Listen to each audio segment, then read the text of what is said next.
right, it says we're live, so we'll wait to see how long it takes.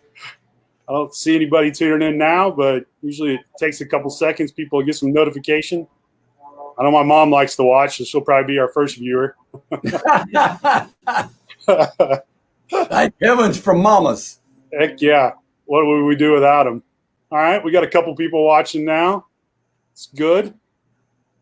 So welcome, everybody, to another edition of Bushnell Live. This is a very special edition, at least for me anyway. Will, Jimmy, so great to see you guys. From a personal standpoint, this is really an honor to be able to sit down and talk with you guys.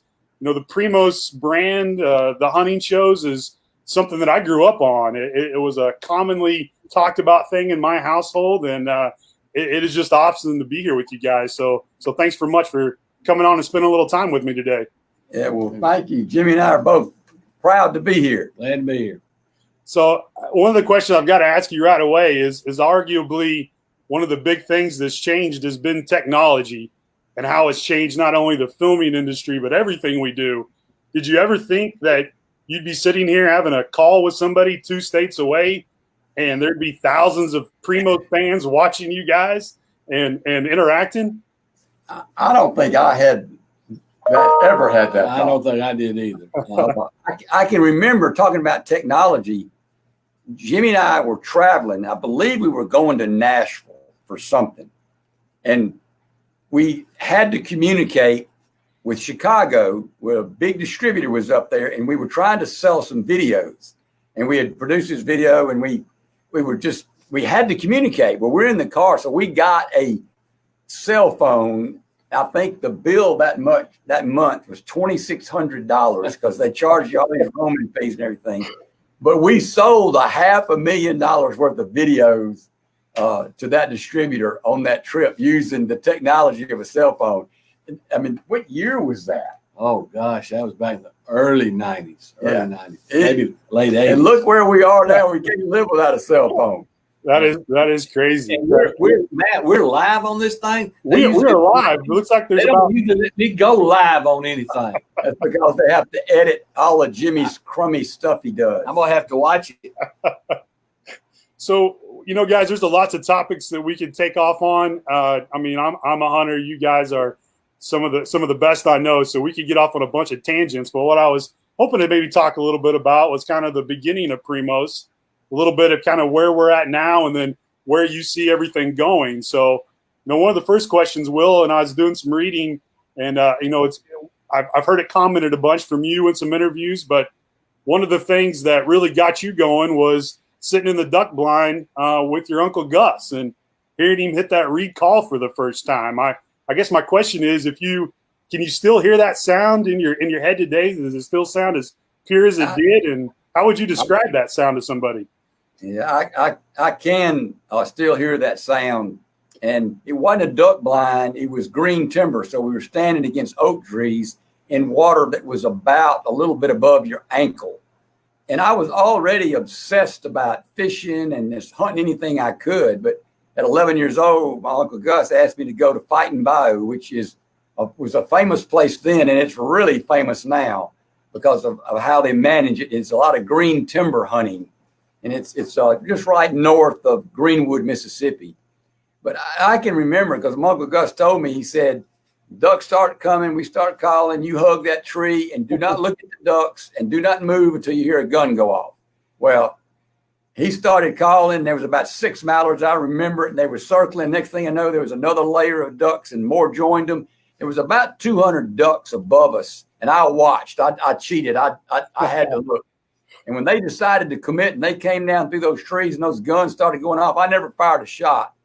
But it really was incredible. The sound of those shotguns and that green timber. And ducks in the water. Yeah, it's nothing better. Jimmy is 5 years older than me. And we're cousins, not brothers. Yeah, we're cousins. Right. So my mother to call him my brother. His mother likes me best. Yeah, my mother's 93 and she doesn't like Jimmy at all.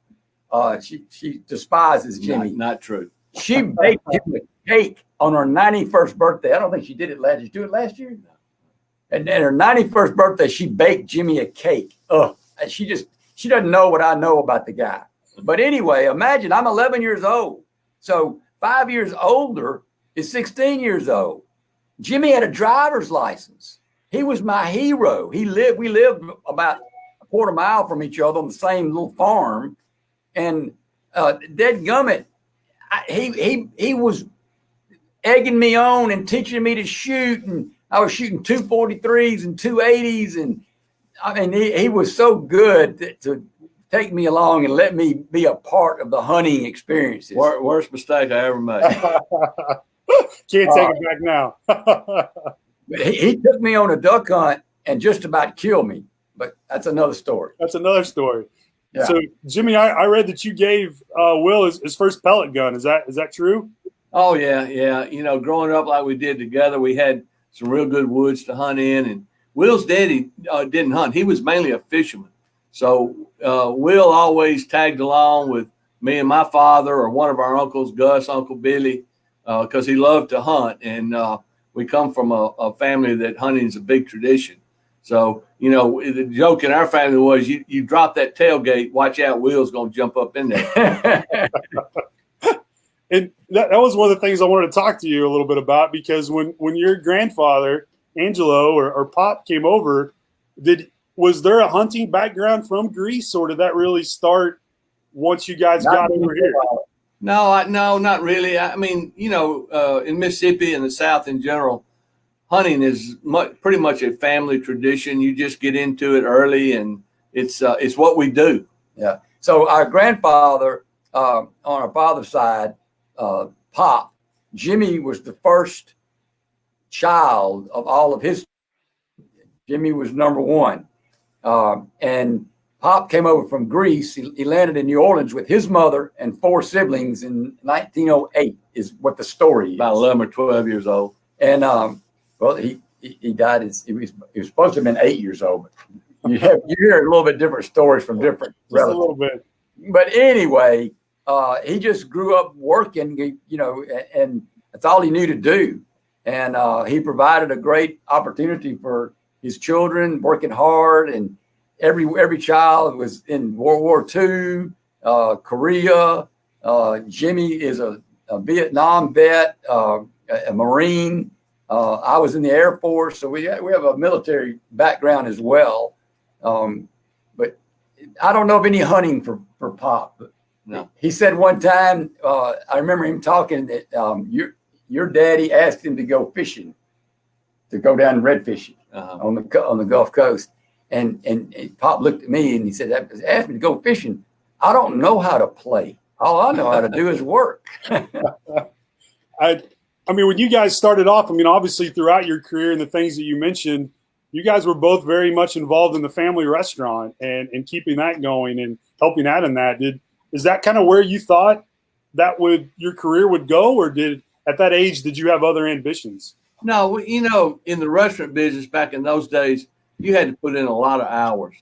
Our fathers worked long hours, and Will and I, you know, we wanted to have a family life.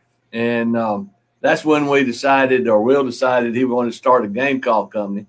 And I tell you what, I think we probably put in more hours building a game call company than we did in the restaurant. Yeah, and it's a little different. I didn't really decide to start a game call company. I started making turkey calls, and I sold my first one to Sporting Goods Store in 1976. But I was making those calls for friends. And a good friend of mine who's gone to his reward, Buck Dearman, he's older than me, but he is the catalyst. He's the encourager. He's the one who said, Will, I've got these calls, but they're a little too big for my mouth, and you're good enough. You can do this. So I built these handmade stamping dies. I hit them with a sledgehammer and made and figured out the manufacturing process. And that's really how it got started. And one thing led to another. And in 1984, in 84, Jimmy was looking around and was not happy with what he was doing. And I said, Jimmy, I don't know where this little game call business is going to go. And I can't afford to pay you anything. But if you want to come and get on board, maybe we'll go somewhere. I told my wife, I said, baby, I think I'm going to go join Will and make turkey calls for a living. And she looked at me like she'd been gut shot.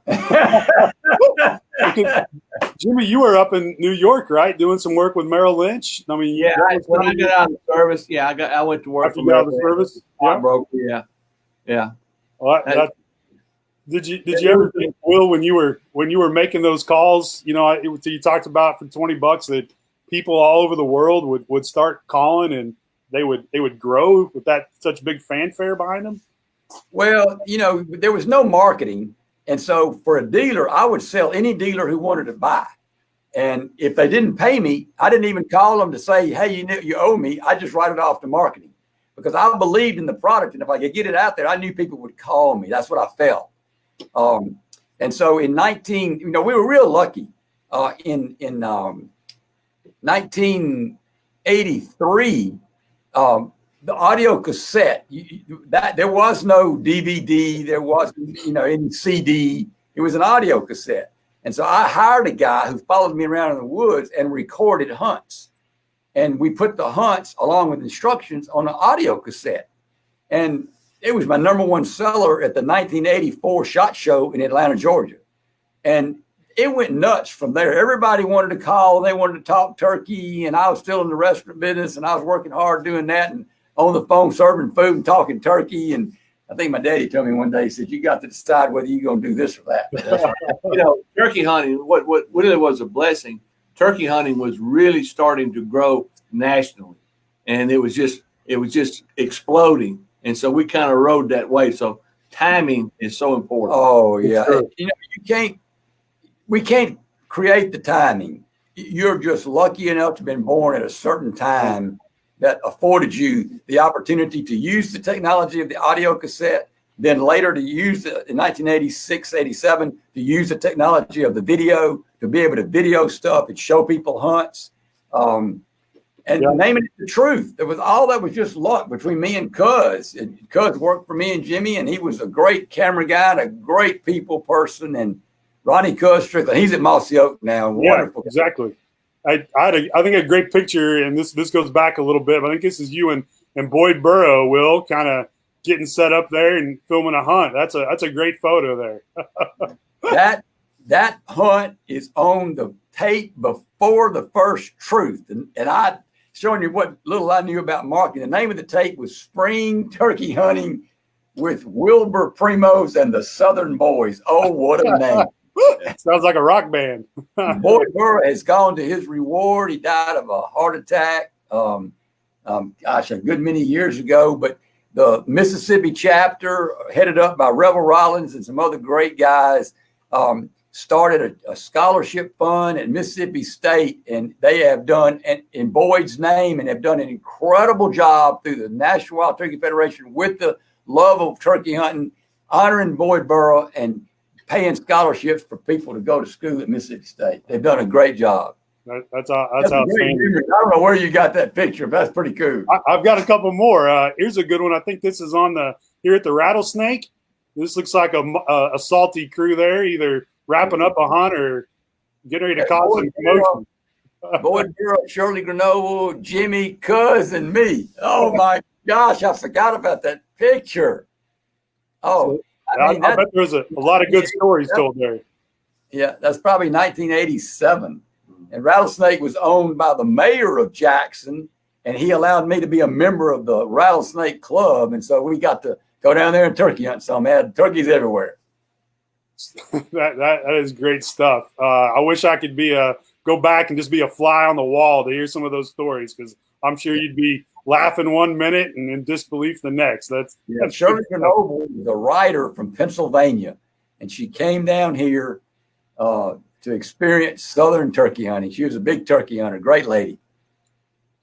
You guys have done it pretty much all, as far as the hunting aspect of it is, and obviously early on with turkeys. And a question I've got to ask you guys, since you have so many products that cover the breadth, is there one group of hunters that's a little more passionate, if we can use that word, than the next? You got the waterfowlers versus the turkey hunters versus the upland versus deer hunters. I know there's a lot of crossover, but is one more a little passionate, shall we say? Man, I think you picked the right word, passion. Hunting is a passion. no matter if you're hunting ducks, turkey, elk, deer, to really enjoy what you're doing, you do it with a passion. And passion is how Will and I built this company. Yeah. We had a passion as hunters, and we wanted to help other hunters be successful. We didn't want to turn out junk. We didn't want to turn out a deer call that would fall apart after you used it one time. So we put a lot of passion, a lot of effort, a lot of money. Yeah. I remember that winch duck call. I thought you had gone crazy building that, and the Terminator elk call. Yeah. Lord of mercy. Yeah. And those products are still around today. But there are people who they're more passionate about one over the other. A lot of it is just what makes it work for them. I know elk hunters that are, and they're so passionate, it's crazy. But I know the same thing about some turkey hunters. I know the same thing about some coyote hunters. Sure. Thank heavens for people like Randy Anderson, who figured out how to speak the language of the coyote. He knows how to howl up a coyote. And we got involved with Randy, and he has just been a great partner. So if you had to pick one, people out there with a lot of different loves for different aspects of hunting. So if you had to pick one, and I know you'll never just pick one, but what would that species be? What would you? What's the one that lights the biggest fire for you guys? Jimmy? Probably whitetail deer. Why is that? There's something about hunting a big whitetail buck. I don't know. The time of the year, you start off in the fall, and the season changes, and then we hunt on into the end of January, and by then the woods have completely changed and the deer have changed. But there's just something about when I see a big whitetail buck, big bodied, it just freaks me out. It turns me on. Yeah. What about you, Bill? For me, I don't know which one it would be. I'm just glad they don't all come at the same time of year. Amen. That way you can focus on them. But as you get older and you have a little bumps and creaks and pains, I don't know. I can't load a whitetail by myself anymore in the Polaris. You can't? No. But I can throw a turkey on my back and walk off. That's true. We just got through turkey season here a couple of months ago, and when you hear that old turkey gobble in the woods, if that don't make your heart beat, something's wrong. Yeah, and as far as duck hunting goes, you put me in about ankle deep water, maybe a touch deeper, in green timber, and you put those ducks in my face and they're decoying. And, it's hard to beat. I hear you. You talked about picking up a deer and walking it out. So you're telling me, Will, you're not doing this anymore, right? Look, I've worked with a lot of outdoor riders over my lifetime, and I remember that hunt was in Texas, and they told me that's what they wanted me to do. And I said, do you know that this deer is covered with ticks? And they had me, they had three of them had to help get the deer up there and put it on my shoulders. And I cannot believe he's got that. Where did you get these pictures? Who have you been talking to? Real mountain there. I might know a few people. Over there in your office. They've been good. So, we talked a little bit about that beginning, but, tell me a little bit about how hard it was to film when you guys first broke into that. And obviously the cameras and equipments were big, but when you look at today's hunting and filming, it's still difficult to get something that people are going to be watching and want to tune in every week. So what were some of the other challenges you guys faced other than just the equipment or the lack of? Well, the first challenge was money. Having the money to buy equipment that you could video a hunt good enough at that time to reproduce it and to be able to have enough quality for the public to enjoy. Every time you edited it and you had a generation, you lost some of it. It wasn't digital like it is now. But I guess the secret, I guess, rather than tell you the things to overcome, the secret, I think, to what we hit on was that we hired hunters. We did not hire video or camera people. We hired a hunter and let them figure it out. Because, I mean, Brian Jolly was one. He worked for Primos for years and produced a number of the Truth Series tapes and did a fantastic job. Moved to Alabama and ended up working for the state of Alabama and their TV show, did all their TV show. Fantastic job that he did. But Jolly could hear and he could hunt and he could anticipate. So when he was behind that camera, he'd hear a turkey walking. I've lost my high pitch here and I can't hear it as good as Jolly. And he would move the camera and all of a sudden the turkey would step into view and you go, how did he know? He anticipated the animal, anticipated what was happening from where he was gobbling, from his walking in the leaves. So hiring a hunter is what we've always done. And today we got Troy and Lake and Jordan that headed up, and they all have that ability and they all darn good at it. And without those hunters behind that camera, we couldn't show you what we do. Lake too? Yeah, Lake. Throwing Lake a bone. Yeah, no, I got the privilege of going off with Lake in Troy to New Zealand a couple of years ago and watched those guys. You know, there's a lot of work involved. I know sometimes it looks pretty easy when you're on this side of the camera, but seeing that all unfold was pretty cool from my point of view. So you guys touched on a few of the products, some that sounded a little bit more difficult to produce, but I'm curious if there's one product that you helped engineer, maybe that's in the current line now that you're just extremely proud about and you think you nailed that one 100%. Is there such a product comes to mind to you guys? I'm going to tell you about two. The first one was the Buck Roar. It's a certain product. And I was on to this deal and trying to get it done. And I was heading up product development and I was trying to get this product to a certain point. And I got it to a certain point. I'm under deadlines. I'm pushing it. And deer calls are pretty simple, but to keep them from peeking out and to have them be working in freezing weather and to give you the right sound and to be able to roar with them, I took that product to Jimmy. I walked down the hallway there to his office and I walked in and I said, Jimmy, I'm done. Here it is. We're fixing to cut all the steel and produce this thing. Jimmy looked at it, blew on it, and put it down. He said, Will, this is a piece of junk. And I was under so much pressure that had other things going on. But the bottom line is he was right. And there were some things that I didn't finish out correctly. So I went back to the drawing board and we got it done right. And if it wouldn't have been for Jimmy calling me on that, it wouldn't be the product. So it's a team. Sure. And you don't worry about who gets the credit, but I do give Jimmy the credit for that. Sometimes the good Lord guides you in where he wants you to go.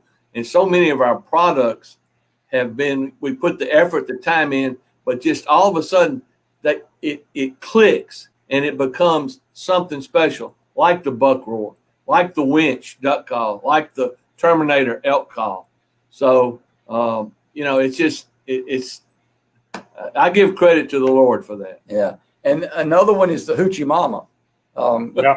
The Hoochie Mama. Just naming a product's a big deal. That was going to be one of my other questions. Is you guys have got some great names, so I'm curious what goes on in those brainstorming sessions. I think You don't want to know.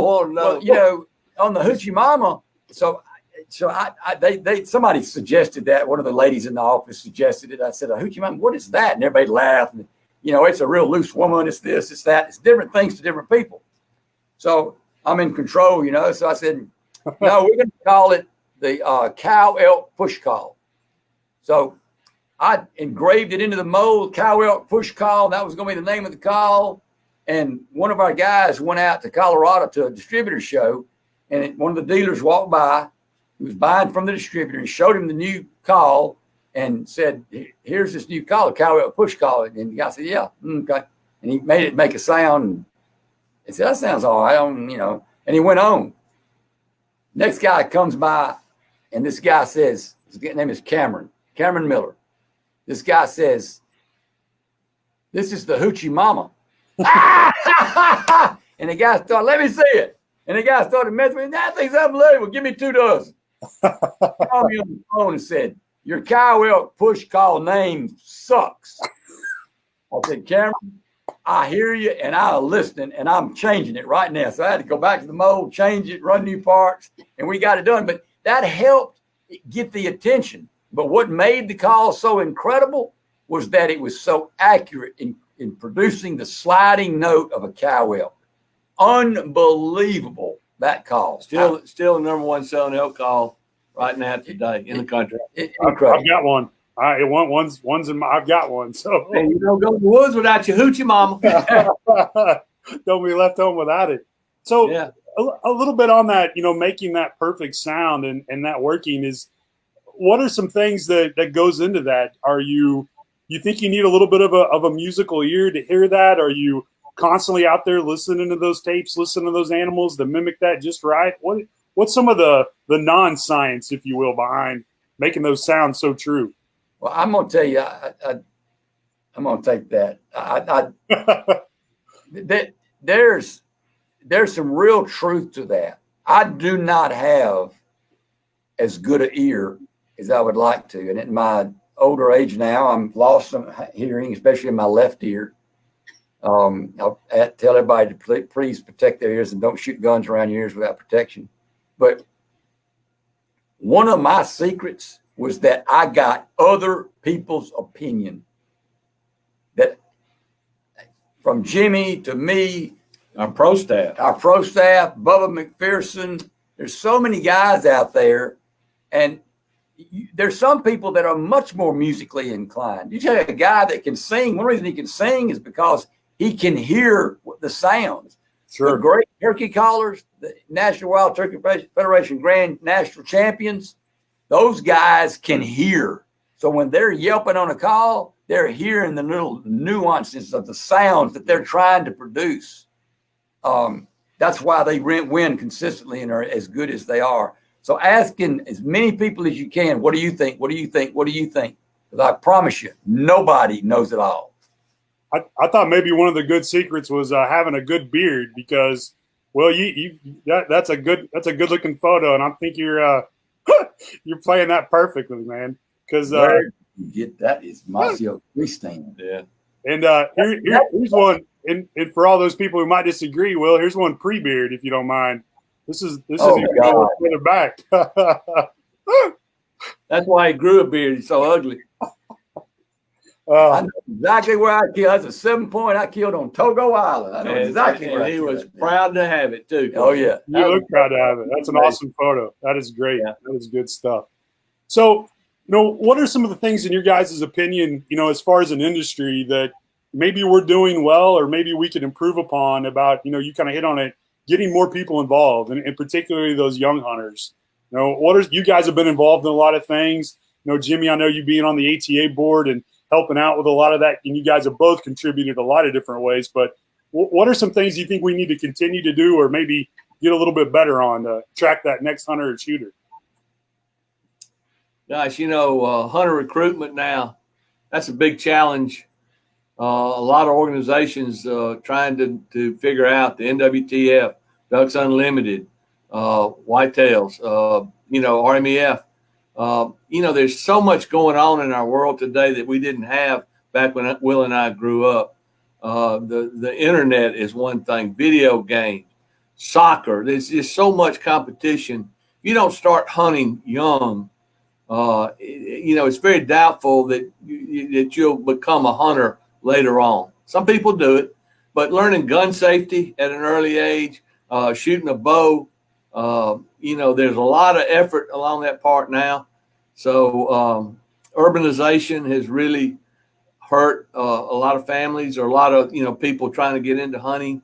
So it's a challenge. I don't know that I know the answer. You just keep doing what you're doing. You try to mentor to young people. That's a big deal. Mentor your neighbor's kid, if you be a part. Yeah, take them, give them a place to hunt, give them a place to shoot. That's a big thing nowadays, because people are very limited in places like that they can hunt, shoot, enjoy the outdoors. Yeah, I think those are all good things. Getting them started early, getting them started safe, making it enjoyable for them, and and letting them kind of progress with people. And that's one of the things I've admired about you guys. And show another picture here. This is a little more recent, so you don't have to worry about it being too embarrassing. But every time I see you guys at the trade shows, you guys go out of your way to talk to the kids and to the young hunters and females and kids. And I think that's outstanding. So, and they gravitate toward that. So I think that's a big part, is having good ambassadors like yourself still involved in the industry. So we certainly appreciate it from my viewpoint, all the activity in there. So, one of the other things I wanted to talk to you guys about was some of the artwork you've used on some of the Truth DVDs and calling tapes. And was there a method behind some of that madness? Because some of these things have turned in kind of an occult, if you will. I mean, people are selling them on eBay. They're taking pictures of them, and you just look at some of the collections.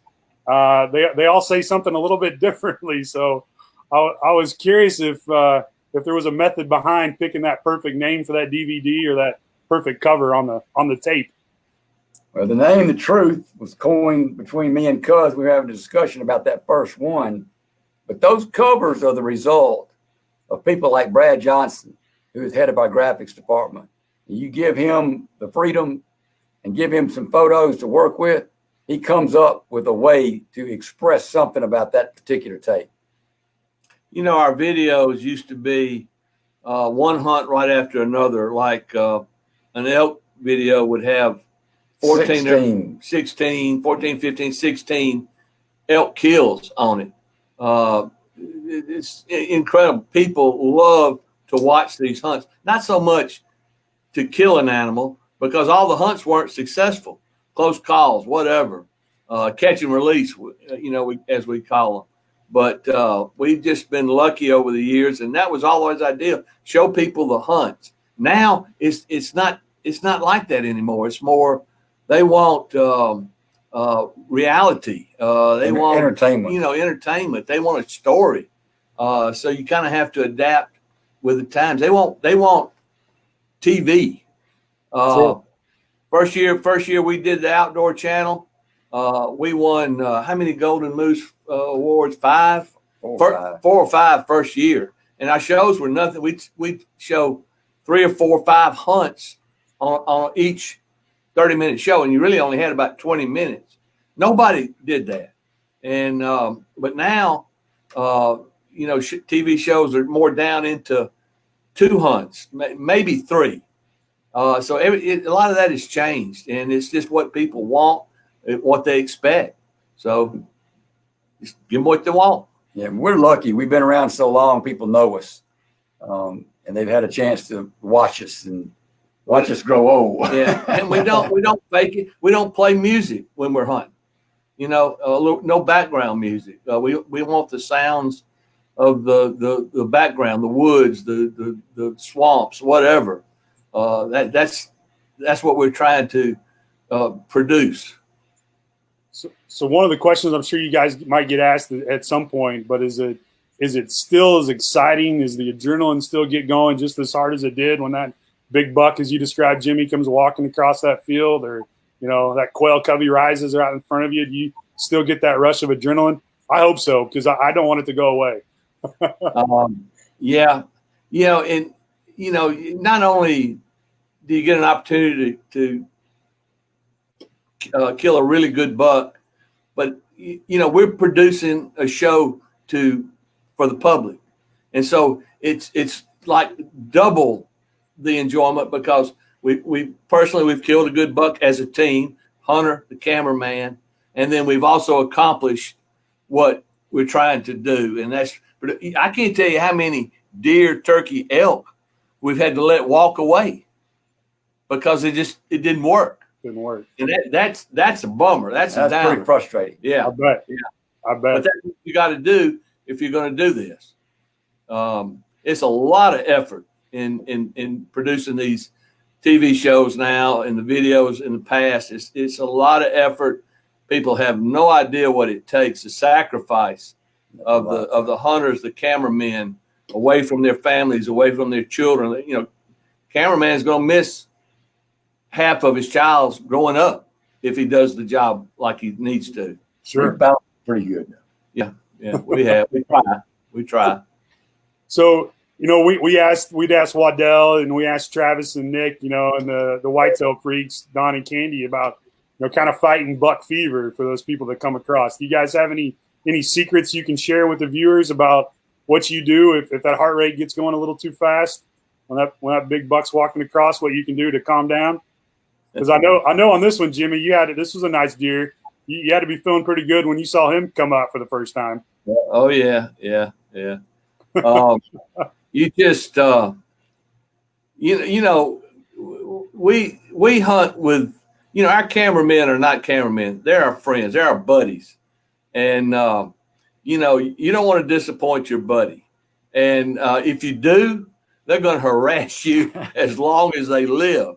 And we've had some of those moments. So you just learn to control. Now, sometimes I've had big bucks come out and I'll have that rifle up or whatever, crosshair on that deer. And the cameraman, the cameraman is the boss. He says when to shoot. And you just have a feeling after a while, he's starting to what I call milk that footage. He wants as much footage of that deer as he can get. So what I have to do is I have to set my rifle down and just be patient and enjoy the moment and wait till he says, okay, you can shoot now. It's just the way it is. What about you, Will? I know this. I don't know if this is still your biggest buck to date, but when this bad boy came walking out, I bet you were feeling pretty good about everything. Well, I was until he turned around and ran off. We didn't talk about those products that are so legendary. One of them is the can, and the can was involved in that hunt. And you can go to Will Primos Mississippi Big Buck, I think is the title, on YouTube and actually see that hunt. But that deer took a good picture. He was incredible. He was 4.5 years old. We knew him. And if it wouldn't have been for the cameraman, who Johnny St. Clair at the time, he ran the farm that we had, and he was running the camera, and the deer left, and he goes, I was dumbfounded. I was like, he was just right here. Now he's gone. He goes, call to him. Here, I'll make calls. I'm supposed to use calls. I'll do it. And so I started using the call, and the daggum deer came back, and he is slapping his nose with his tongue, trying to get every molecule of odor he can. And he's incredible buck, incredible hunt. Yeah. But then you learned at that moment, for me with a bow, it's very, very, very focused. It's micro focused. Once I see that and I decide I'm going to try to kill that animal, my eyes go to that spot that I want that arrow placed. And I am dead focused on it, and nothing else enters my mind. The adrenaline comes typically after the shot. And when you realize you got the shakes. We just hope there's no ground shrinkage when you walk up to them. But you guys don't seem to have a big problem with that from what I've seen. We all have. So if you're just tuning in here, we've been talking with Will and Jimmy, talking a little bit about the start of Primos. If you've got a question for these guys, we probably won't get to them all. We don't want to keep these guys here all evening. So if you've got a question, fire it off in the comments, and we'll try to get to it. I've got a few other questions prepared, but if we've got some, we'll try to do our best, or we'll come back in and answer them in the comment section below. So what do you guys see as the next evolution in hunting or in the hunting industry? Do you think it's more improved technology that's going to help hunters? Are we looking at more, reticles that not only provide you with your drop points when they're paired to laser rangefinders, but where do you guys see the next wave going? Or maybe it's on the calls. Do you have something in the back of your mind to think that maybe the timing's just not right yet, but it could be? Well, technology has definitely played a important role in hunting and the future of hunting. People like being successful. Trail cameras probably the greatest, biggest invention. I don't know if it's the greatest or what, but it's helped hunters be a lot more successful.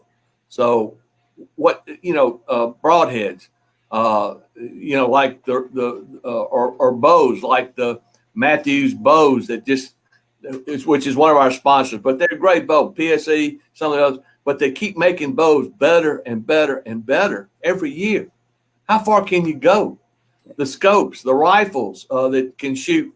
Now hunters are taking game reliably at 600, 700, 800 yards. I mean, how far can you take it? Yeah. So Jimmy mentioned broadheads, and the Rage technology is absolutely amazing.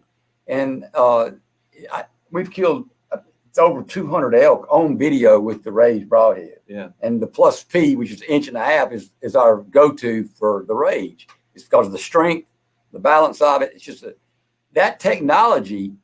I don't know that you can. I'm sure they'll find some way to improve it. They proved in it when they went from the O-ring to the carbon collar. That improved it, made it that much better. But I think the technology in manufacturing processes. So a consumer can buy something that's a better, great product, but he may not realize the technology in the manufacturing processes that went to be able to help him have that product, to make it more consistently, to make it better. I think, to me, the hunting industry is a hobbyist, small, very, very small industry compared to medical or automotive and stuff like that. And the people are passionate about it. So the people that are going to succeed are the people who make quality products, the people who stand behind the products, the companies that recognize that it's not about them. It's about the customer. It's not about me. It's not about Jimmy. It's about the customer, and serving him and honoring him and thanking him and taking care of him in the process, from the purchase, the price that he pays, and the backup if he has an issue. Those are all things that are going to make a huge difference for the hunting industry. Remember, it's a hobbyist. It's a niche industry, Sure. and you've got to make quality product, or you're not going to be around. Right. Yeah, I think it's very, very well said. Well, guys, before I let you go, we have this little thing called the lightning round. It's kind of a series of questions that I like to ask all of our guests. The secret behind the lightning round is to not overthink it.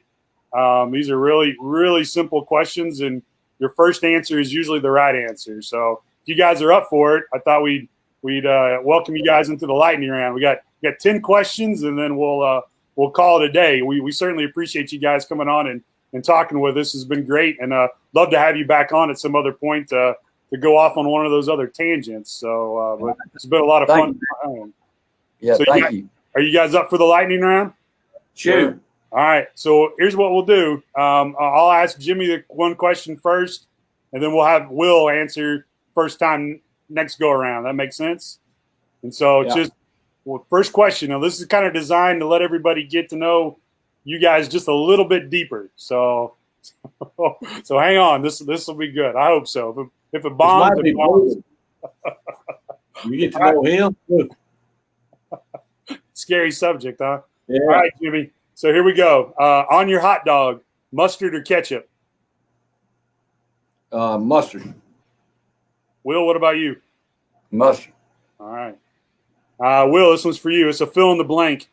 You'll never find me in the deer stand without blank. Without my can. Jimmy? Dr. Pepper. All right. Yeah, no, it's perfect. That's what the lightning round. All right, back to you, Jimmy. Peanut butter, crunchy or smooth? Crunchy. Will? Crunchy. All right. So I know you guys are both hunters, and we've all been out there in that time when you might have not had your toilet paper or you're scrambling. So what's your best natural solution, Will, for when it comes to no toilet paper out in the field? I ain't going natural. I've always got a bandana. All right, fair enough. Jimmy? Well, probably my T-shirt, but I have found this wonderful invention called technology, and it's called Dude Wipes. Made for the hunter. Dude Wipes. Dude Wipes. All right, perfect. Get them at Walmart. All right, I guess this one's back to you, Jimmy. Cake or pie? Do what? Cake or pie? Ooh. Cake. Will? It depends on which one it is, but pie probably. Okay. Ice cream. No ice cream. All right, Will, this is back at you. Another fill in the blank. The best thing about being a hunter is fill in the blank. Fun. What do you think, Will? Best thing about being a hunter? Organic food. There you go. Freezer full of meat. That's been a popular answer by everybody. All right. And speaking of which, Jimmy, what's your favorite wild game to eat? Elk. Had some last night. Out of this world. Turkey. Will, what about turkey? All right. Just the other day, I took the thighs and the legs of a turkey and put it in a crock pot, cooked it for 8 hours. Meat fell off the bone, made a little light stew. Lake Pickle came over to say hello and took the whole thing home with him. What did you need? He took the whole thing home, the container and everything. That's Pickle. All right. Just a few more, guys. So if you can invite anybody into your living room to give you a live musical performance, who would it be? Jimmy? Ted Nugent. Uncle Ted. What about you, Will? Van Morrison. All right. Who? Van Morrison. Who? All right. This will be a good one for you guys. On your fishing rides, Will, bait caster or spinning reel? Bait caster. Spinning reel. All right. Just a couple more, guys. You're doing awesome. All right. So if you could travel anywhere tomorrow, given it's the right season, we got a private plane and a bag packed. You can hunt anywhere. Where are you going and what you hunting? Will? I'm going to White Horse, South Dakota, and I'm going to hunt sharp-tailed grouse and pheasants and prairie chickens. I like it. What about you, Jimmy? Where are you going? Wagon Mound, New Mexico. Hunt the Rocky Mountain elk. Outstanding. All right, this is the last one. What is your go-to hunting rifle / caliber? What's the one? If you can only pick one, what are you doing? For me, it's the 308. You got a favorite model or anything that Savage 308. The Model 110 Storm, stainless steel synthetic stock. 308, you can take anything in North America. I'm a 308 guy, and the Savage has impressed me beyond belief when I first started shooting them, 8 years ago? Yeah. I forget the model number, but you like the synthetic stock. I've got one with a woodstock stainless steel. Yeah. That gun thing's a nail driver. All right, and this is my last question for you. This is a little self-serving, but what's your favorite Bushnell optic do you guys use? Rangefinder, bino, rifle scope. What's your favorite one? Well, I tell you, Bushnell makes a lot of good products now. The binoculars are great. The rangefinders have always been awesome. Their line of scopes that I used the Engage scope last year, and it was really a great scope, clear, just dialed in perfect. So I would have to say the scopes really good. I've been a Bushnell rangefinder guy since they first came out with it. They were the leaders in the pack, and because I'm mainly a bow hunter, I hunt with a gun if they force me to, because I love bow hunting. But I'm a rangefinder guy. Well, congratulations, guys! You passed the lightning round. No more questions. That was it. That wasn't too bad, was it? No. Well, guys, we certainly appreciate it. This has been a lot of fun. On behalf of hunters and shooters everywhere, I do really want to thank you guys for all the work and all the pioneering stuff that you guys have done. You've opened the door for a lot of people, and including people like myself, to have opportunities to work in the industry and turn my passion into a career, so to speak. So thank you guys, and hopefully we can do this as soon again sometime, and we'll go down one of those rabbit holes and start talking about trail cameras, bucks, you name it, food plots. There's 1,000 different things we could jump off on, I'm sure. All right, but next time, Matt, you come over and hunt with us here in Mississippi, and we'll do it from the deer camp. I'm in. We'll make this happen. I'm calling Jason as soon as I hang up. We're going to get this. All right. You Thank guys you. have a good evening. We appreciate it very much. And thanks everybody for tuning in on Bushnell Live. We'll be back here next Thursday, God willing, at 4 p.m. So everybody have a good night, and thanks for tuning in. Thank you. God bless you. See you, everybody.